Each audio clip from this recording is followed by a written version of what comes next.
melaju di atas jalanan beraspal dengan pemandangan pohon besar dan tinggi di sekitarnya. Langit mendung. Sri menatap lurus jalanan yang ada di depannya. Aneh, tak ditemui pengendara lain di jalan ini selain dirinya sendiri. Seakan jalan panjang ini tak pernah dilewati oleh siapapun. Sugi sendiri terlihat fokus menyetir tanpa mengeluarkan sepatah kata pun. Seakan Sri tidak pernah ada di sampingnya. Setelah lama berkendara, terdengar suara gemuruh di atas langit. Sebuah pertanda akan datangnya badai. Sri hanya diam. Teringat bagaimana Sugi mengatakannya tadi. Sesuatu tentang janur ireng. Sebuah kepingan puzzle yang entah bagaimana membuat Sri begitu tertarik untuk tahu peristiwa apa yang sebenarnya terjadi pada sebuah keluarga bernama Kuncoro. Kepingan puzzle yang sampai saat ini masih tercacar di hadapannya. Mobil tiba-tiba berhenti di depan sebuah jalanan buntu yang tertutup oleh pohon besar nan tinggi. Di sekitarnya dipenuhi rumput dan ilalang liar yang rimbun. Sugi menatap Sri, memberikan gestur tanda mengangguk sebelum melangkah keluar bersama-sama. Pandangan Sri menatap ke arah rumput dan ilalang liar yang ada di hadapannya. Dalam hati, Sri bertanya-tanya, tempat apa ini sebenarnya? Sugi melangkah ke bagasi mobil di belakang. Ia mengeluarkan sesuatu dari sana. Ketika Sri memandangnya, ia melihat Sugi mendekat dengan dua bilah parang panjang. Kediaman rumah Kuncoro ada di balik rumput ini. Sugi melangkah lebih dulu. Ia melewati Sri sebelum menyabitkan parangnya membuka jalan, dan Sri mengikutinya dari belakang.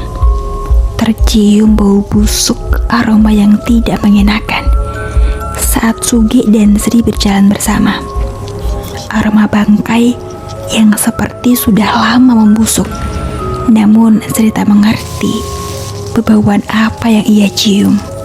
Sugi terus-menerus memangkas rumput dan ilalang liar yang ada di depannya. Tanpa memperdulikan aroma itu, Sugi terus menembus lahan yang luasnya hampir berhektar-hektar. Ia tak mengerti sehebat dan sekaya apa pemilik lahan ini dan bagaimana tempat ini bisa ditinggalkan begitu saja. Langit masih mendung dengan gemuruh guntur yang sesekali terdengar. Hingga akhirnya setetes hujan mulai turun.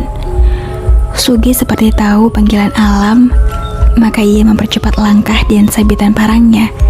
Sementara Sri sudah memegangi kepalanya saat hujan semakin deras. Tiba-tiba, Sri mendengarnya.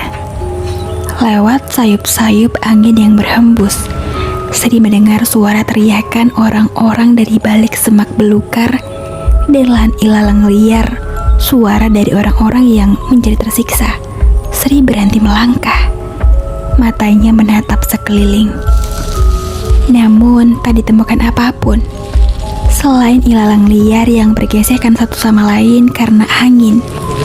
Sebelum Sri melihatnya, sesuatu yang melintas begitu saja di antara ilalang. Seseorang perempuan berambut pendek yang menatap dirinya. Matanya coklat dengan senyuman yang manis. Ia mengenakan gaun putih dengan corak khas arsir Jawa. Ia melintas lalu lenyap di balik ilalang lain. Sri tiba-tiba merasakan firasat yang tidak mengenakan. Tatapan sosok itu seakan menghipnotis dirinya. Merasakan senyuman manis itu seperti sebuah kutukan pedih yang pernah Sri lihat ketika Sabdo Kuncoro tersenyum untuk terakhir kalinya saat makhluk hitam itu memelintir kepalanya sebelum melemparkannya ke hadapan Sri. Sri, kamu gak apa-apa? Tanya Sugi. Ekspresi wajahnya tampak khawatir. Enggak apa-apa mas, jawab Sri. Ya wes ayo, utani tambah deres. Hujannya semakin deras. Sahut Sugi menarik tangan Sri. Di balik jalanan bersemak yang Sugi buka, Sri melihat sebuah rumah tua dengan bangunan bergaya pendopo. Begitu luas dan megah, namun tak lagi terawat.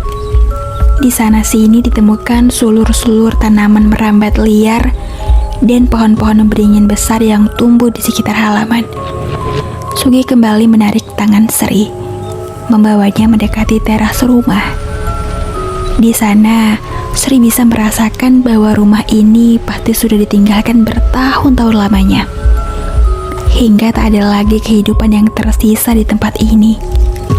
Hanya sebuah lahan tua yang dipenuhi kengerian. Namun tiba-tiba terdengar suara pintu berderit terbuka. Sugi ada di sana, menatap Sri. Masuk Sri, aku akan tunjukkan apa itu janur ireng.